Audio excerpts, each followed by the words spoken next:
আজকের এই ক্লাসে আমরা মীর মশাররফ হোসেনের সাহিত্যকর্মগুলো মনে রাখার টেকনিক শিখব। তার আগে ভালো করে লক্ষ্য করতে হবে মীর মশাররফ হোসেন বানানটা। মীর মশাররফ হোসেন, এখানে কিন্তু মোশাররফ হোসেন না, মশাররফ হোসেন, এবং কোনো রয়ের নিচে হর্ষ চিহ্ন নাই, এটা কিন্তু লক্ষ্য রাখতে হবে। তো মীর মশাররফ হোসেন আমরা জানি যে তিনি প্রথম বাঙালি মুসলিম ঔপন্যাসিক ছিলেন, প্রথম বাঙালি মুসলিম নাট্যকার ছিলেন। তো মীর মশাররফ হোসেনের উপন্যাস এবং নাটক এই দুই ধরনের সাহিত্যকর্ম মনে রাখার টেকনিক আমরা এই ভিডিওতে শিখব। খেয়াল করে দেখেন, আমরা প্রথমে একটি লাইন লিখেছি, বসন্তের নাটকে বেহুলাকে দেখে জমিদার টাল।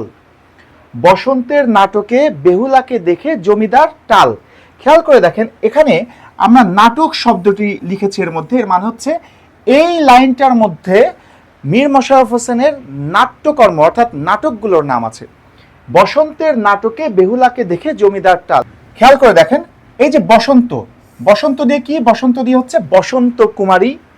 বেহুলা, বেহুলা দিয়ে হচ্ছে বেহুলা গীতাভিনয়। জমিদার দিয়ে হচ্ছে জমিদার দর্পণ। আর টাল দিয়ে হচ্ছে টালা অভিনয়। তাহলে চারটি নাটকের নাম আছে এখানে, বসন্ত কুমারী, বেহুলা গীতাভিনয়, জমিদার দর্পণ এবং টালা অভিনয়। তাহলে লাইনটা কি? বসন্তের নাটকে বেহুলাকে দেখে জমিদার টাল।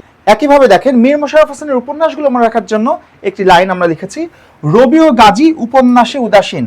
রবি ও গাজী উপন্যাসে উদাসীন, এখানে দেখেন উপন্যাস শব্দটা আছে, এর মানে হচ্ছে এই লাইনটার মধ্যে উপন্যাসের নাম আছে।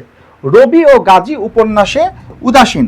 ভালো করে লক্ষ্য করেন, রবির এই যে র দিয়ে হচ্ছে রত্নবতী, বি দিয়ে হচ্ছে বিষাদ সিন্ধু, গাজী দিয়ে গাজী মিয়ার বস্তানি, আর উদাসীন দিয়ে উদাসীন পথিকের মনের কথা।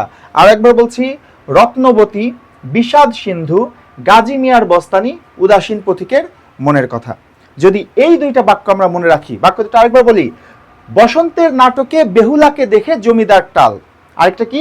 রবি ও গাজী উপন্যাসে উদাসীন।